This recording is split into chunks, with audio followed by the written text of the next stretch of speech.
Alors bonjour à tous. Donc vous avez choisi ce matin d'assister à l'atelier sur le remplacement. Son titre, Premier pas vers l'installation. Je vous présente tout de suite nos trois intervenants d'aujourd'hui. Donc Laura Denier, qui est secrétaire générale adjointe, c'est ça, de l'Agir. Oui, vous pouvez. Florent Herzog, qui lui est président de l'Agir. Apparemment, il a des supporters dans la salle. Et Adrien Sprunk, qui est médecin anesthésiste remplaçant.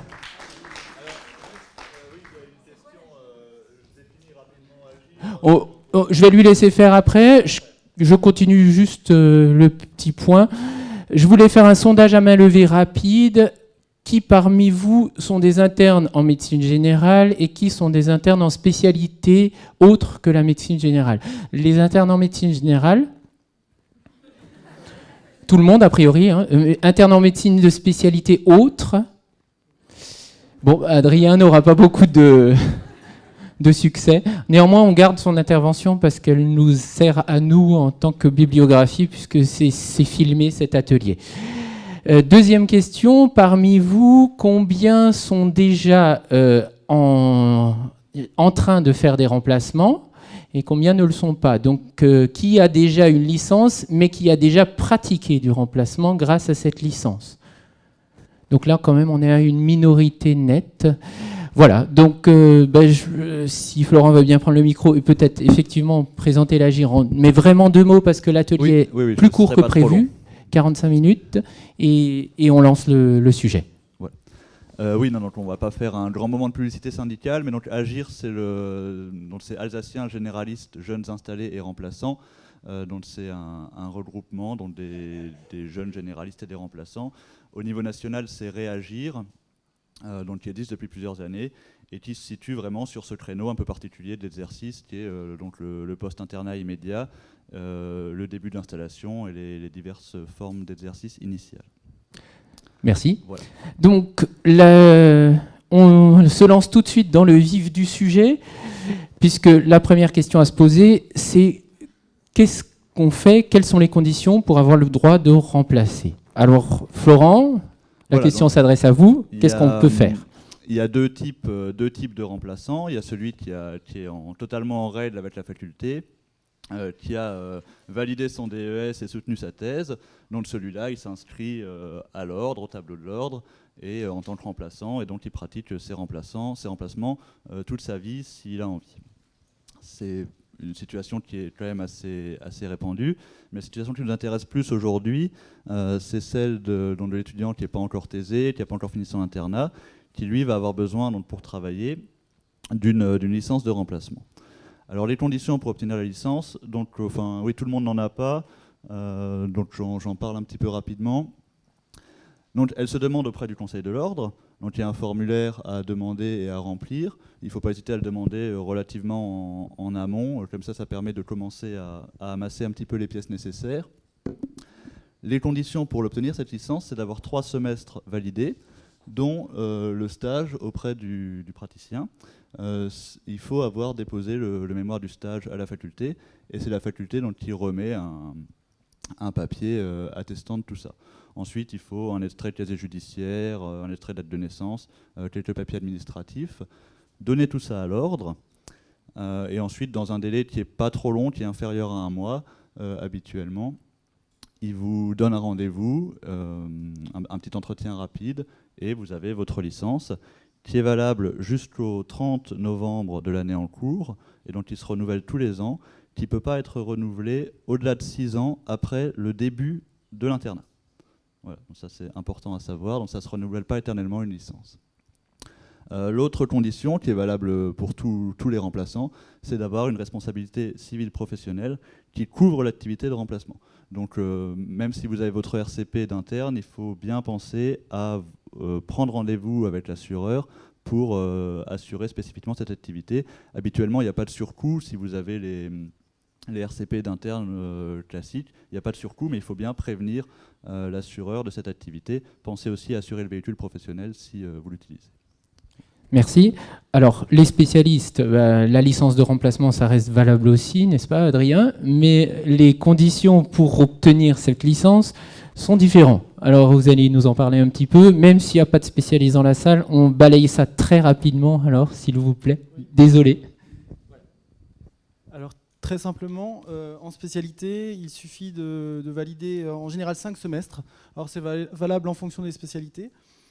Tous les semestres ne doivent pas être validés dans la spécialité concernée. C'est des spécialités qui sont variées. Et donc, il suffit en général de faire 3 à 4 semestres dans la spécialité même et un semestre libre. La RCP ne change pas. Le contrat la demande de licence de remplacement ne change pas non plus. La rapidité de l'obtention est la même, environ 1 mois. À faire aussi, c'est un tampon de remplacement qui est à faire immédiatement après, en montrant son numéro, en notifiant son numéro de licence. Voilà. Alors, on vous passe quand même rapidement les diapos des différentes spécialités, puisqu'elles sont listées ici. Vous voyez que les conditions, comme vient de le dire Adrien, sont similaires quasiment pour toutes les spécialités, mais avec des petites nuances qui apparaissent sur les différentes dias. Je ne les passe pas trop vite tout de même. Même si peu vont être intéressés à ce niveau-là.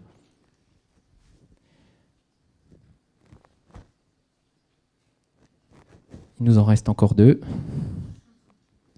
voyez qu'il y a pléthore. Et encore, on a pris, voilà, Adrien a eu la gentillesse de prendre que les plus représentatives.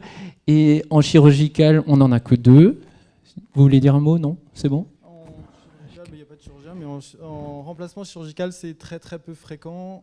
Il y a essentiellement les spécialités qui sont médico-chirurgicales comme l'ophtalmologie et l'ORL. Il y a encore, je n'ai pas listé, une dernière spécialité qui est la gynéco, mais c'est plutôt dans des cliniques ou des hôpitaux pour des gardes. Donc c'est plutôt une responsabilité de clinique et pas de responsabilité d'un praticien en tant que tel. Très bien, merci. Alors, la deuxième question, vous avez votre licence, après il faut commencer à travailler, donc il faut trouver des remplacements. Alors, Laura, à votre tour, où est-ce qu'on peut trouver des remplacements ? Alors, vous avez en gros 3 possibilités pour pouvoir trouver des remplacements. Souvent, quand on débute et qu'on n'a pas encore vraiment de réseau, on se tourne vers Internet et surtout sur le site de l'Ordre. Donc, il faut simplement faire une inscription, demander les mots de passe et vous avez accès aux annonces que déposent les médecins de toute l'Alsace. Vous avez également notre site d'Agir qui s'appelle Arima. Vous pouvez aussi vous inscrire si vous êtes membre pour pouvoir trouver des remplacements. Vous avez d'autres sites un petit peu plus annexes, mais je les cite quand même. C'est SOS Rempla qui commence à s'installer en Alsace et Média Santé qui est un média un peu national qui vous permet de trouver parfois des remplacements, mais souvent dans le reste de la France. Il n'y en a pas tant que ça en Alsace. Ensuite, quand on se rend compte que ce n'est pas forcément évident de trouver des remplacements, en tout cas au début, par le site de l'Ordre, beaucoup envoient des CV dans les villes où ils veulent remplacer. Donc certains font des cartes professionnelles, certains envoient carrément des CV.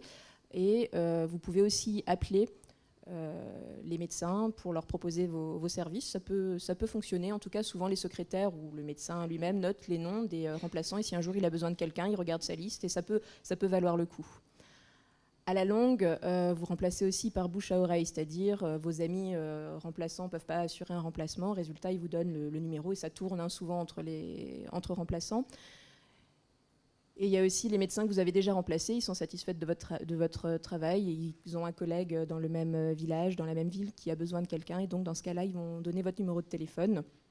Ça se fait pas mal, et puis ça peut devenir après des remplacements réguliers si ça vous convient. Parfait. Oui.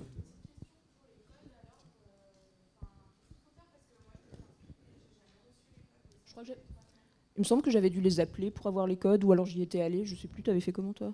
Alors effectivement, quand on fait la demande, il y a un délai de validation par l'Ordre. Alors normalement, ils sont censés le valider. Ça marche sans les appeler, mais si ça ne marche pas sans les appeler, il vaut mieux les appeler. Ouais. Oui, voilà, c'est ça peut être ce genre de problème. Voilà. Parfait. Alors, oui, une autre question ?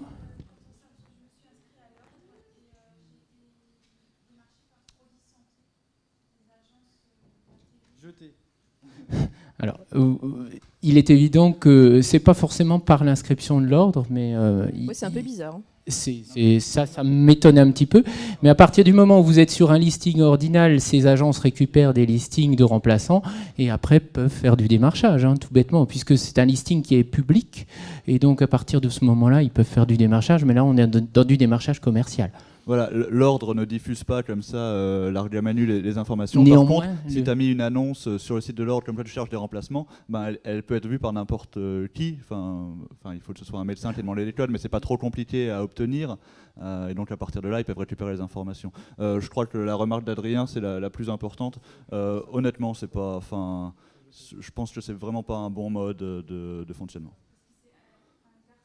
Oui, tout à fait. Et puis, c'est des frais pour les remplaçants, pour les médecins installés. Je pense qu'on n'a pas besoin de ça et qu'on s'arrange beaucoup mieux entre nous et que c'est beaucoup plus sain comme ça. Alors, on a fait le début, on sait comment il faut faire pour avoir une licence, on sait maintenant où trouver les remplaçements, pardon. Et maintenant, quand on arrive pour débuter un remplacement, ben, il faut signer un contrat. Ça ne se fait pas comme ça, sur le coin d'une table.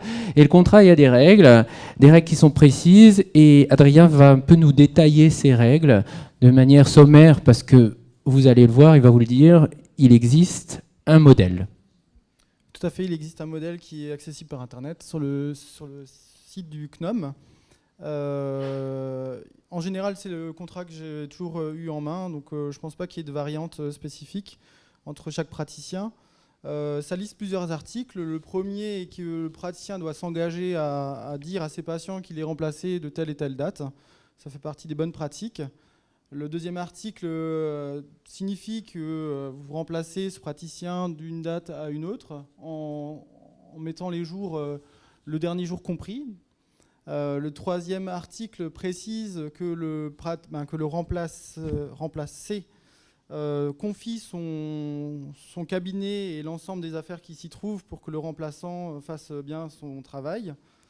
Le quatrième article signifie que le remplaçant est responsable totalement des patients qu'il prend en charge. Alors là, il y a une variante qui, je ne sais pas si ça se retrouve en spécialité. Du moins en spécialité, il y a une variante, c'est que on a beau remplacer d'une date à une autre, si on hospitalise quelqu'un, on est responsable de cette personne, y compris après la date de remplacement. À voir si au niveau généraliste, il y a une différence. Ensuite, pour le cinquième article, ça précise que le remplacé confie son ordonnancier et ses feuilles de soins au remplaçant. Le sixième article donne comme élément que chacun des deux doit déclarer ce qu'il a gagné et combien il a rétrocédé aux administrations fiscales. Le septième article donne le montant des honoraires ou le pourcentage de ces honoraires perçus.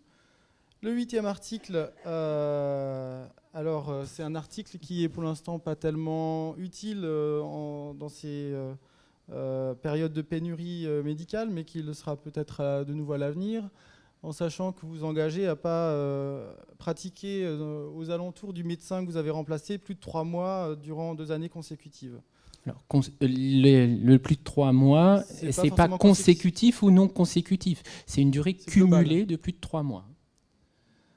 Ensuite, alors c'est modifiable, hein, ça peut être barré au moment du contrat, ça peut être une condition, ça peut être discuter avec le praticien que vous remplacez, à savoir s'il cherche une personne qui veut s'associer avec lui ou non, ça peut être discuté. Hein. Tous les articles peuvent être discutés d'ailleurs, hein, ça ne fait pas preuve devant loi.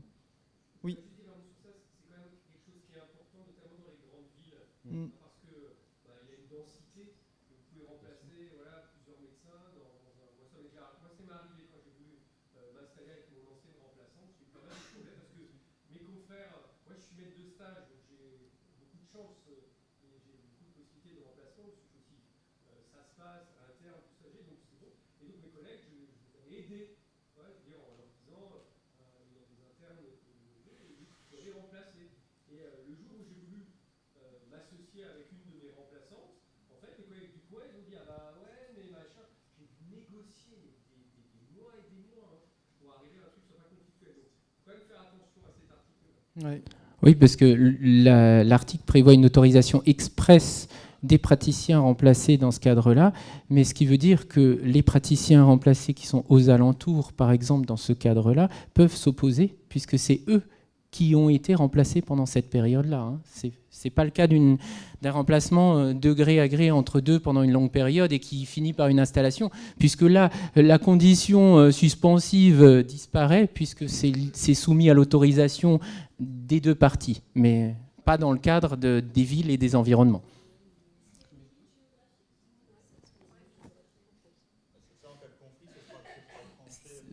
Ben voilà, c'est l'article suivant. En cas de conflit, ce sera tranché. C'est tranché d'abord au niveau départemental et si jamais ça ne suffit pas au niveau national.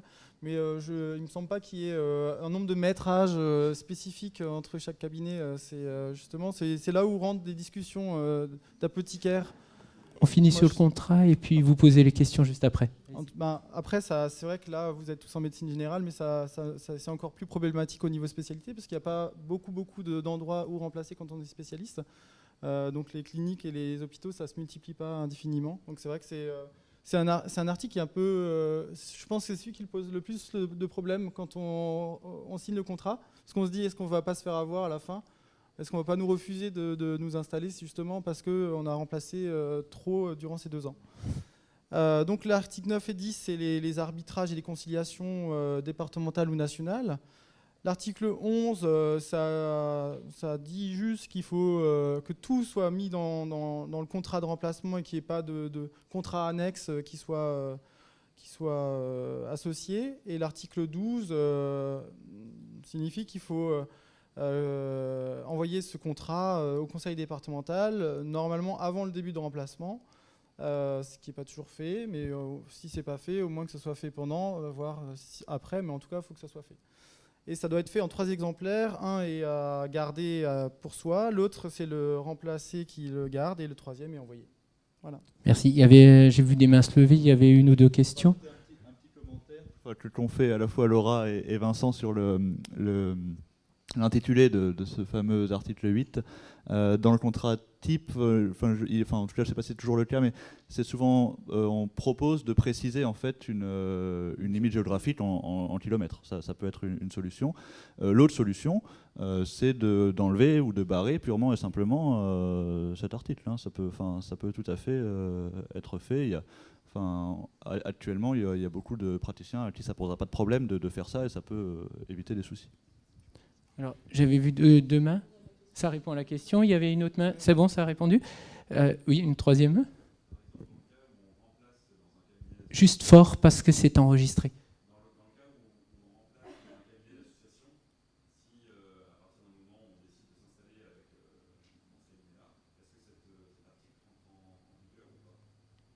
Alors, théoriquement, oui, s'il s'agit d'un remplacement effectué chez l'un des praticiens, quand c'est un cabinet d'association. Après, dans d'autres structures, ça peut être un peu différent, mais oui, théoriquement, oui. Donc les autres associés peuvent éventuellement faire agir cet article.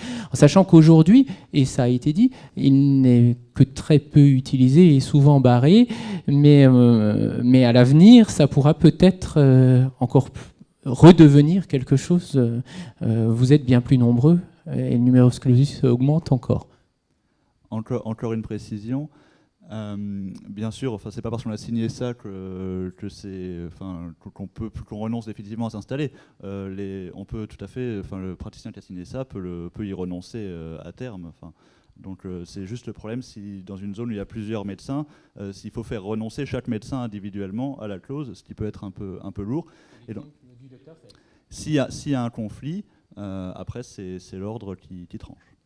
On va avancer tout de même un petit peu. Alors, ça y est, le contrat est signé, le remplacement. Le remplacement en pratique, alors on a distingué, nous, 3 types de remplacement. Alors c'est Florent qui reprend la main.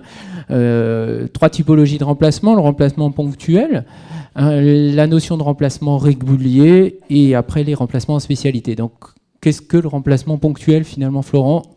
Très court, parce que le temps avance. D'accord.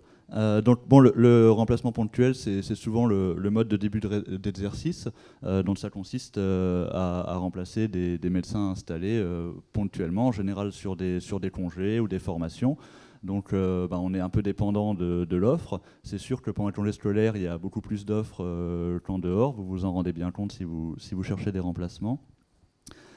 Ça a quelques avantages quand même, parce que ça donne une liberté très importante. Quand on ne veut pas travailler, on ne travaille pas, et ça c'est quand même précieux. Par contre, c'est vrai qu'il y a une instabilité un peu permanente qui peut être pesante à la longue. Voilà. Merci. On fait les trois et vous pourrez poser des questions croisées, ça vous donnera plutôt une vision globale des trois modes de remplacement. Alors Laura, on vous écoute. Oui, pour ce qui est des remplacements réguliers, l'avantage principal, c'est que ça vous permet de planifier votre année. Parfois 6 à 12 mois à l'avance, vous avez déjà des remplats qui sont prévus. Comme l'a dit Florent, bien sûr, tout le monde veut vous avoir pour la période de Noël et puis pour les vacances scolaires. Donc parfois, ça peut être un petit peu compliqué de ménager les différents remplacés que vous remplacez différemment. Qui aura Noël, qui aura pas Noël, ça c'est un petit peu le problème. L'avantage du remplacement régulier, c'est que vous connaissez les locaux, là où vous allez travailler, parce que recommencer à chaque fois de travailler dans un nouveau cabinet avec un nouveau fonctionnement et surtout un nouveau logiciel informatique. Au début, c'est un petit peu difficile. Après, vous vous rendez compte que c'est souvent la même chose qui revient, mais vous avez parfois des surprises. L'avantage aussi, c'est que les patients vous connaissent quand vous faites des remplacements réguliers. Donc, ça vous permet d'avoir déjà un suivi de ce que vous avez fait la dernière fois, voir comment ça a évolué. Et puis, les gens ont l'air un petit peu moins déçus quand ils vous voient par rapport aux remplacés habituels, parce qu'au début, c'est un petit peu... Bon, on fait avec, mais bon, à la fin le lundi à la fin de la journée, on a un petit peu ras-le-bol d'entendre « Ah, c'est pas le docteur machin ». Bah non, c'est pas le docteur machin. Voilà, et surtout, ils vous connaissent. Donc, certains viennent vous voir parce qu'ils avaient commencé un problème avec vous. Ils ont envie de terminer avec vous aussi. Donc, c'est assez intéressant. Ça permet vraiment de faire un suivi, ce qui est un petit peu l'essence de notre boulot. Et puis, il ne faut pas se leurrer. Quand vous faites des remplacements réguliers, vous voyez plus de monde. Donc, ça fait plus de chiffre d'affaires aussi, ce qui n'est pas négligeable. Ensuite, avec le remplacement régulier, vous avez aussi souvent la possibilité d'échanger avec le praticien que vous remplacez. Vous pouvez discuter des cas que... Vous pouvez aussi le faire en remplacement ponctuel, mais c'est plus facile en remplacement régulier. Et vous pouvez discuter un petit peu des cas, voir ce que lui aurait fait, ce que vous avez fait. Il peut vous tenir au courant aussi de ce qui s'est passé. Enfin, c'est ça que moi, j'appréciais particulièrement dans les remplacements réguliers. Après, les inconvénients, bon... On parlait du cas des vacances scolaires, le côté un petit peu figé à l'avance. Si vous êtes engagé 6 mois à l'avance et que finalement vous voulez partir en vacances à ce moment-là, ça peut s'arranger. Vous pouvez proposer quelqu'un d'autre, mais bon, vous êtes engagé, vous signez un contrat. J'insiste aussi sur un point qui a été dit avant, le contrat en 3 exemplaires, gardez un exemplaire. Beaucoup laissent un exemplaire au remplacé qui se charge de l'envoyer à l'ordre, mais s'il ne l'envoie pas et qu'il décide de déchirer le contrat et d'annuler le remplacement au dernier moment, c'est tant pis pour vous. Donc gardez toujours une preuve de votre côté, avec la signature du remplacé et la vôtre. Ça m'est arrivé une fois, c'est pour ça que je tiens à le préciser.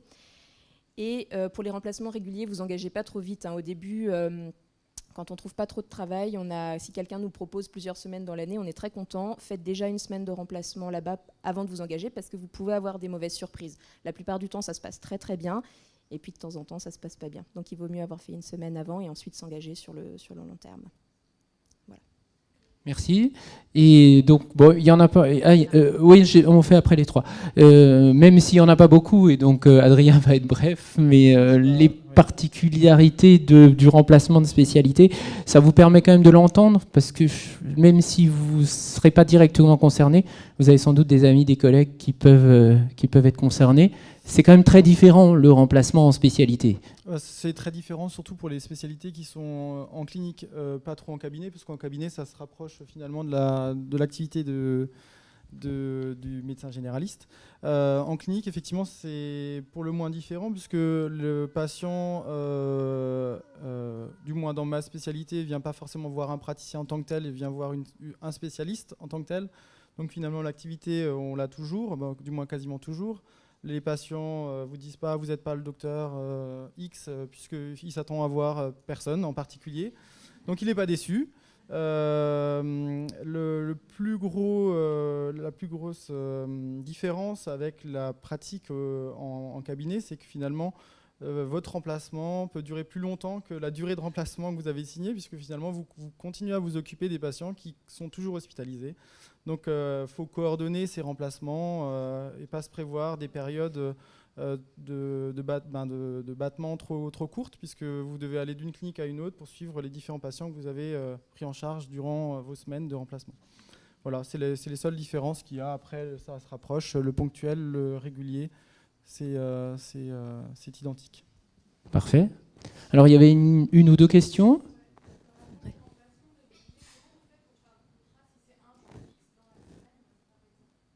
Alors ça, je crois qu'on n'a pas le droit de faire des remplacements fixes, réguliers d'un jour par semaine. Il faut faire une collaboration, hein, si je ne dis pas de bêtises. Hein. Tu ne peux pas faire un jeu. Dans ce cadre-là, c'est plus du remplacement. Non. Non. Oui. Oui. Et au bout d'un certain temps, l'ordre légalement, tique, hein, oui. Si tu fais tout le temps, tous les jeudis, pendant 6 mois, je crois que l'ordre, au bout d'un moment, n'est plus trop d'accord. Hein. Bien sûr, puisque c'est de la collaboration. C'est de la collaboration libérale. C'est une activité différente.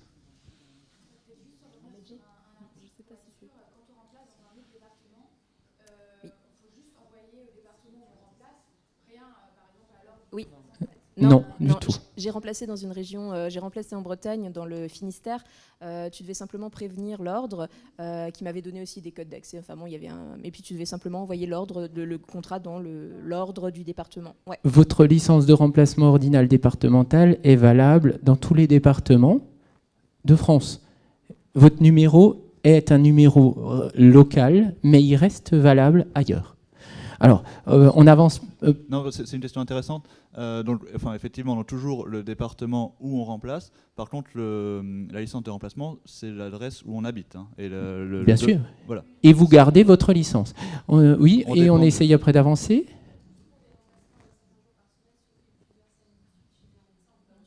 Oui, on peut faire un contrat pour plusieurs jours. Hein. Oui. Voilà. Alors, on va essayer d'avancer parce que je surveille tout de même l'heure un petit peu. Maintenant, vous avez remplacé et vous allez gagner de l'argent. Enfin, vous espérez gagner de l'argent, j'espère. Enfin, si vous le faites, c'est quand même pour ça. Et donc, Laura va peut-être nous dire un peu combien on peut gagner. Alors, le premier mot à retenir, c'est que c'est très, très variable. Ça dépend déjà de l'endroit où vous travaillez. Si vous avez un médecin qui fait lui-même déjà beaucoup de chiffres, forcément, vous en ferez proportionnellement plus qu'ailleurs. La première chose à savoir, c'est que quand vous signez votre contrat, vous signez pour vous engager pour un taux de rétrocession. Généralement, c'est 70 à 80%. C'est surtout 70% d'ailleurs. Certains font encore 80%, mais ça reste surtout du 70%. D'autant plus s'ils ont un secrétariat, par exemple, une secrétaire sur place, c'est sûr qu'on ne va pas pinailler sur les 10%. Quand vous faites des gardes, c'est 100% de rétrocession. Et quand vous faites des journées, vous remplacez le médecin parce qu'il est en formation, c'est 100% de rétrocession aussi. Hein. Ça, il faut le savoir. Parfois, on se fait un petit peu avoir là-dessus.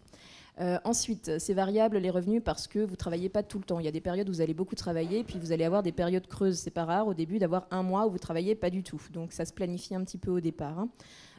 Ensuite, comme je vous disais, la semaine, ça peut varier. Hein. Je vous ai donné des exemples de ce que j'ai pu faire. Il y a des semaines où j'ai gagné 1 200 €, il y a des semaines où j'ai gagné 3 700 € pour une semaine pleine. Donc c'est extrêmement variable et c'est difficile de prévoir à l'avance. Quand c'est des remplacements réguliers, vous pouvez un petit peu anticiper. Ça dépend aussi si on est en période d'épidémie ou pas. On a en fait une activité qui est assez saisonnière. Bon, ça dépend d'un cabinet à l'autre, mais en hiver, vous travaillerez beaucoup plus qu'en été, ça c'est sûr. À l'année, c'est très très variable. Hein. Y en a qui peuvent gagner, ça dépend de ce que vous voulez travailler aussi déjà, mais vous pouvez, je sais pas, estimer 75 000 € sur. Je crois que c'est ce que j'avais gagné sur ma deuxième année de remplacement, pour vous donner une idée. Mais c'était pas le cas la première année. Hein. Et oui, donc je vous disais, il y a des remplacements difficiles à trouver par période, la rétrocession. Ensuite, donc ça c'est ce que vous avez gagné. Maintenant, il y a ce que vous allez dépenser. Les charges, on dit qu'il faut provisionner environ 50% de ce que vous gagnez. Vous n'allez pas payer tout de suite 50% de charges la première année où vous remplacez, mais il faut faire attention parce que l'URSSAF vous rattrape à l'année N+2. Hein, donc ayez bien cet argent de côté. En gros, les pôles de dépenses importants, si vous êtes thésé, au début, c'est la CARMF qui va vous prélever le plus, parce que la première année, j'avais payé 1 500 €, la deuxième année, 3 200 €, et normalement, l'année qui vient, je vais devoir payer plus ou moins 10 000 €, ça va être la surprise. L'URSSAF, au début, c'est forfaitaire. Donc oui, donc vous taisez peut-être pas forcément trop vite, enfin, disons, ça vous permet. Mais bon, tant que vous n'êtes pas... Ouais. Tant que vous n'êtes pas taisé, vous ne cotisez pas non plus pour la retraite. Hein, donc voilà. Moi, je m'étais taisé le dernier semestre d'internat. Je ne sais pas si c'était une bonne idée ou pas finalement. L'URSSAF, au début, c'est forfaitaire. La première année, j'ai payé 1 200 € pour vous donner un exemple. Après, ça augmente. C'est très variable. Deux remplaçants ne paieront pas la même chose alors que c'est forfaitaire au début. Hein, donc c'est l'URSSAF, c'est un peu aléatoire. Et attention à l'année de régulation à N+2. Là, ça peut faire mal. Là, au mois d'octobre-novembre, ça va tomber, ça va faire mal.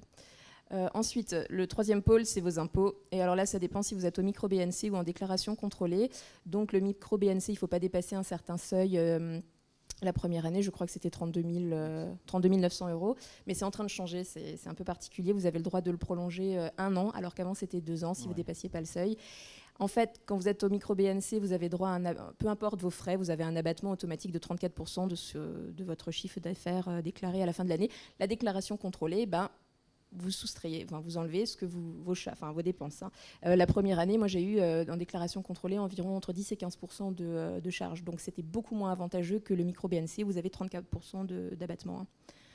La première année, j'ai payé 3 500 € d'impôts, même si ça fait un peu mal, mais voilà. Et la deuxième année, 13 000 €. Donc ça dépend aussi si vous êtes marié, si vous avez des enfants, etc. Donc j'étais un petit peu surprise par les chiffres, donc c'est pour ça que c'est peut-être bien que vous soyez mis au courant.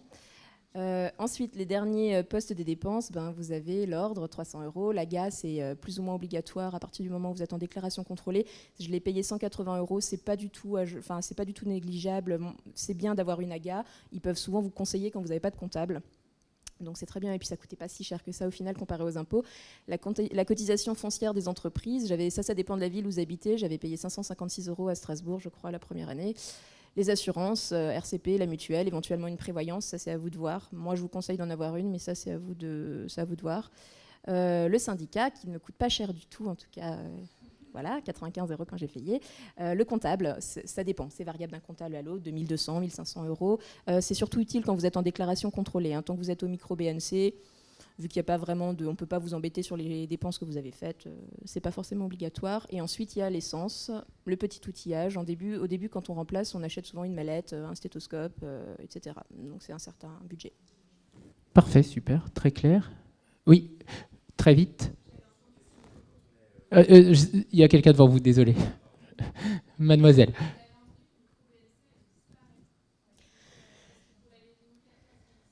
Oui, pour l'année 2014, il existe encore. Avant, on avait le droit de prolonger de 2 ans, même si on dépassait le seuil. Mais maintenant, c'est prolongé à 1 an et on n'a pas le droit de dépasser le seuil, je crois, en plus.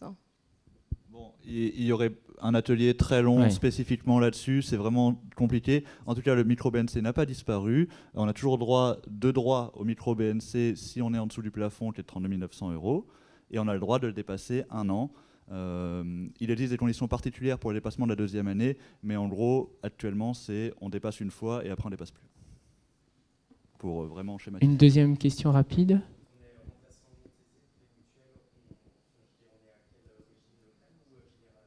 Général, je crois. Vous êtes au régime que vous êtes en tant qu'interne, donc Non. En tant qu'interne, vous êtes salarié, donc vous êtes au régime local. Alors, non taisé, si vous continuez à être interne et avoir une activité de remplacement annexe, vous gardez votre régime principal, qui est votre activité d'interne. À partir du moment où vous n'avez plus d'activité d'interne et vous n'avez plus de salariat, vous basculez dans le régime général. Et donc l'affiliation à la CPAM se fait après 30 jours de remplacement effectif. Donc de toute façon, vous avez vos droits ouverts en tant qu'interne, ils restent ouverts un certain temps après. Donc ça ne sert à rien d'aller à la CPAM tout de suite, il faut 30 jours de remplacement effectif. Et du coup, on passe au régime général. Voilà, oui, un peu mais parce que la question était non taisée, mais il y a une distinction entre pendant l'internat et après l'internat. Oui, pour les 30 jours, juste à noter, c'est pas 30 jours, il ne faut pas attendre d'avoir fait 30 jours effectifs. Vous avez votre premier jour de remplacement. Même si vous ne remplacez pas pendant 30 jours, il faut quand même, au bout de 30 jours, vous affilier à la CARM. Enfin, tu ne dois pas avoir fait 30 jours d'affilée. C'est ce qui pardon, à la CPAM. Pardon. Pas d'affilée, mais effectif. Oui, 30 jours effectifs. Donc vous remplacez un lundi, vous ne remplacez plus pendant 29 jours au bout du 30e. Moi, c'est ce qu'il m'avait dit à la Sécu. Alors, je n'ai rien dit, mais c'est ce qu'il m'avait dit quand j'y étais. Vous aurez souvent des infos contradictoires. Oui. Alors, on va essayer de faire vite parce que sinon le dernier temps on l'aura plus, ce qui est fort dommage parce que le dernier temps est important. Donc Adrien, cette fois-ci, rapidement les spécialistes, une petite idée, mais extrêmement court, moins d'une minute. Oui, tout est listé. À savoir, ce qu'il faut retenir, c'est qu'en général le remplaçant se fait un peu avoir. Donc les spécialités les plus lucratives sont en général forfaitisées. Alors que les spécialités qui sont un peu moins lucratives sont en général, c'est un pourcentage des honoraires. Donc C'est variable en fonction de la personne que vous remplacez, de l'activité qu'a cette personne, comme toujours. Il y a du salariat, du libéral, à vous de faire votre choix. En général, en sachant que quand on regarde la différence de tarifs au départ et lissé avec l'ensemble des frais que vous avez en libéral, sur les libérales, il faut encore soustraire l'URSSAF et la CARMF, alors qu'en salariat, tout ça est déjà dans le montant. Donc ça se compense à peu près. Merci. Alors, dernière question et dernier temps, parce que je ne sais pas combien de temps il nous reste, vous avez ? Ah ben c'est parfait, c'est magnifique, on suit le timing à merveille. La dernière question et le dernier temps, c'est de savoir qu'est-ce que ça... on a vu, ça vous rapporte de l'argent, le remplacement, mais on espère que ça ne vous rapporte pas que de l'argent. Donc, il y avait là je souhaitais qu'on ait des apports un peu différents. Déjà, Florent, en termes d'expérience professionnelle, ce que ça vous a apporté dans votre métier de médecin, dans votre pratique.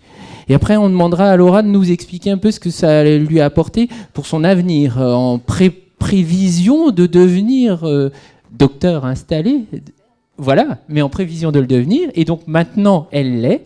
Mais c'est pour ça qu'elle peut nous parler de ce que ça lui a apporté pour devenir docteur installé. Et puis, Adrien, les particularités aussi, finalement, de ce remplacement pour les spécialistes, puisque ça vous apporte aussi des choses différentes quant à la connaissance du monde libéral qui, on l'a vu hier, n'est pas du tout abordé dans votre formation. Alors, on commence par Florent. Pratiquement, en tant que docteur, ça vous apporte quelque chose ou ça sert à rien de remplacer ? Non, c'est sûr que ça peut être vu un peu. Enfin, c'est un mode d'activité un petit peu par défaut. Le remplacement, faut bien travailler. Je crois que c'est une période qui est vraiment intéressante, qui est vraiment stimulante et qui a un vrai apport dans la formation. Alors, on a eu plus ou moins pendant l'internat des stages praticiens. Bon, ça, tout le monde, ça se passe déjà un peu moins de monde, donc ça permet de passer plus de temps dans une pratique ambulatoire, qui est quand même ce qu'on va faire à l'avenir, de vraiment se faire une idée sur comment on peut travailler, voir des modes de pratique différentes, beaucoup moins stéréotypés qu'à l'hôpital, avec aussi une autonomie qui est beaucoup plus importante, même par rapport où ça se passe. Là, on est vraiment face au patient et à soi-même. On se rend compte que les façons de faire sont très différentes d'un généraliste à l'autre, que les prises en charge qu'on a en tête, c'est pas forcément exactement comme ça que ça se passe. Et donc pour tout ça, c'est vraiment, je crois, ça fait presque un peu partie d'une formation et c'est très intéressant et c'est une période qui est vraiment enrichissante. Oui, du coup Laura, vous êtes installée, vous l'avez dit il y a 2 secondes, vous êtes installée, ça y est, mais vous avez... 15 jours. Magnifique, bravo, félicitations, mais maintenant... Oui, on peut, je pense. Ouais, je suis assez contente, ouais. Ça y est, elle a passé le cap et elle fait partie des libéraux.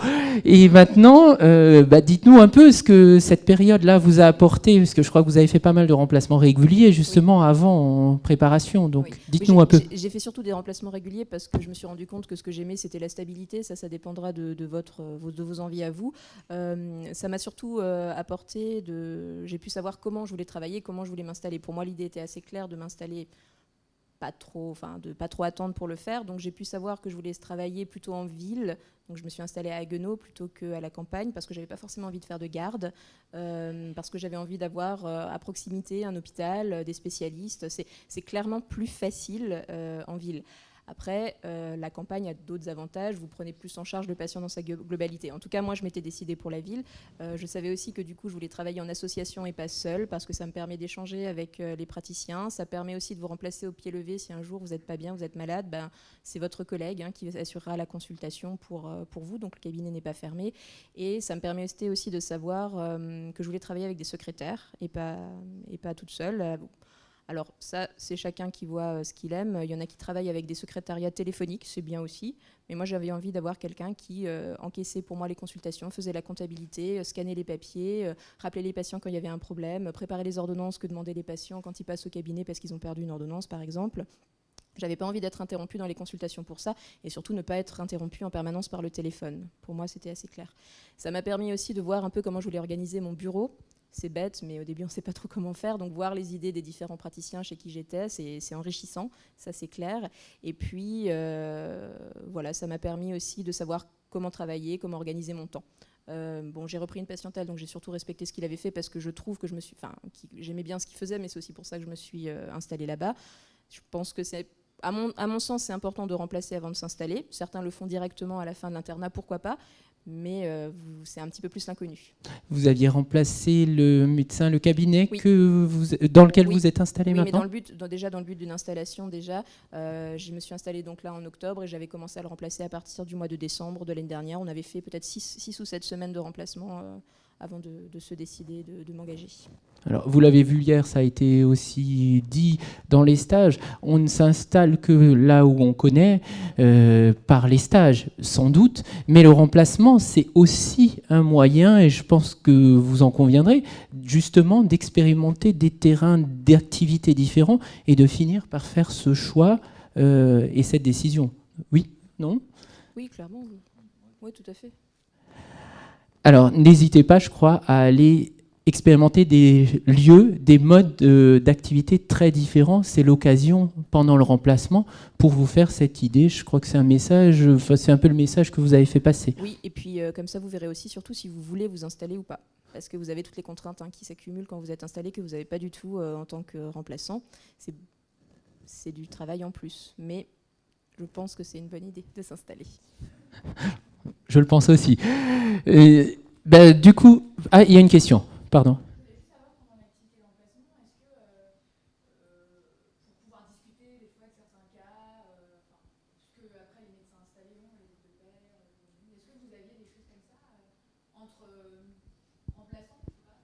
Oui, c'est une demande qui est revenue et donc c'est en train de se lancer.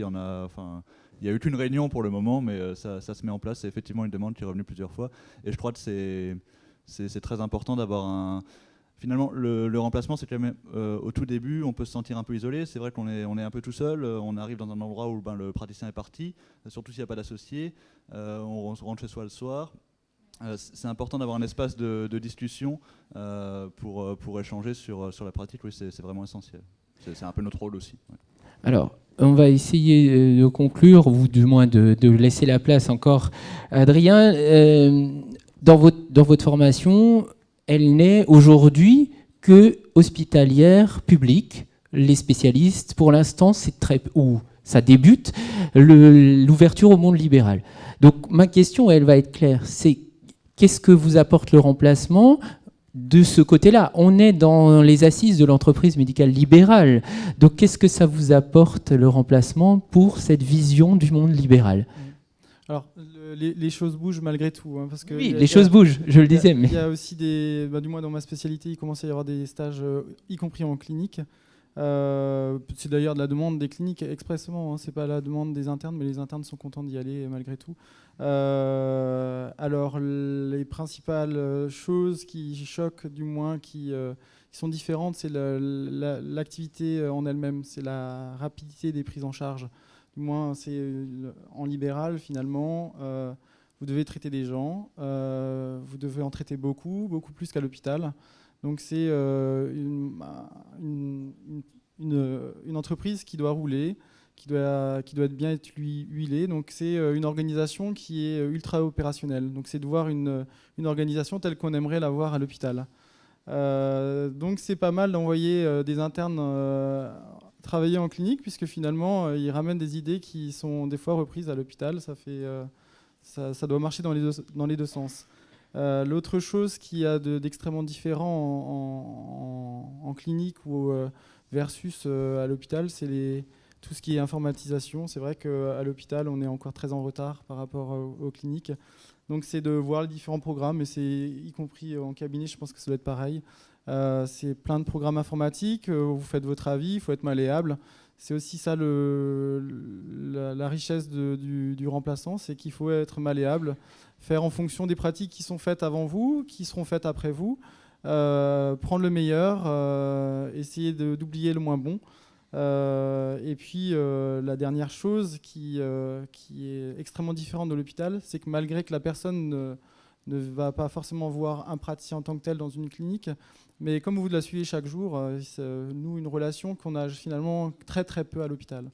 Donc c'est plus de responsabilité, du moins en libéral versus en salariat, puisque la personne, vous êtes finalement son prestataire de service, elle paye une prestation de service et elle exige en retour une prise en charge optimale. Merci. Je pense que c'est pas mal comme conclusion, parce que finalement, il y a une question, alors je vais prendre la question, et puis...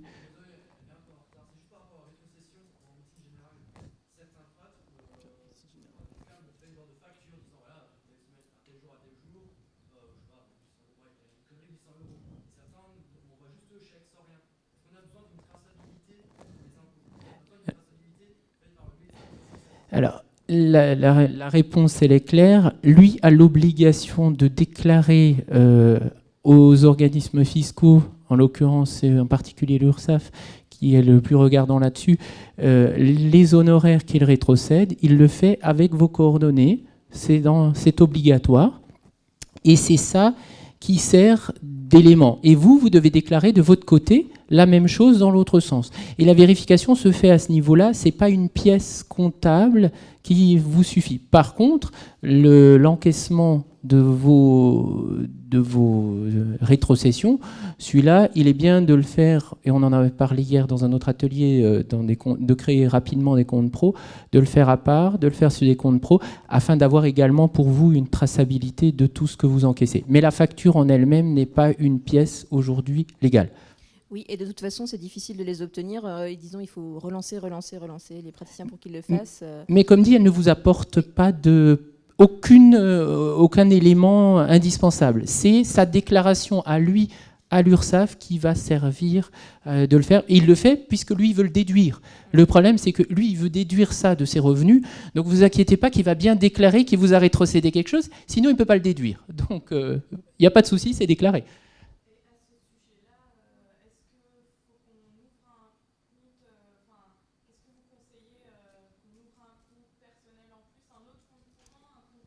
Oui, alors tant que tu remplaces... Un compte professionnel. Alors, c'est pas obligatoire, non. Enfin, je sais qu'en tant que la plupart des remplaçants, ce qu'on fait, c'est qu'il faut de toute façon un compte à part, séparé. Ça, c'est clair pour que ce soit, s'il y a un contrôle, les choses soient claires.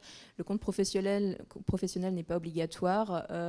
C'est bien de le faire quand tu t'installes. Avant, moi, j'estime que c'est pas nécessaire et la plupart des remplaçants n'ont pas de compte professionnel avant l'installation. La différence entre un compte personnel et un compte professionnel est inexistante ou négligeable. Oui, enfin, ça, c'est négocié avec les banques. C'est d'avoir un compte bancaire séparé, qu'il soit libellé professionnel ou personnel. C'est la négociation avec votre banque qui fera que le coût sera différent. Mais comme dit, négocier avec les banques, on en a parlé hier dans un autre atelier, négocier avec les banques, allez voir, vous pouvez faire plusieurs comptes et plusieurs avis sur les comptes et vous verrez que des comptes pro ne coûtent pas plus cher que des comptes perso. Hein. C'est une hygiène, voilà, clairement.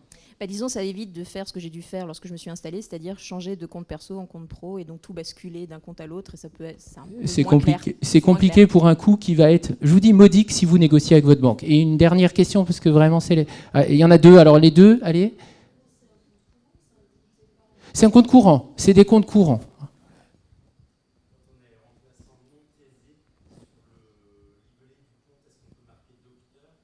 Non, vous mettez votre nom, mais vous ne mettez pas docteur, mais ça se modifie. Le libellé d'un compte n'a aucune...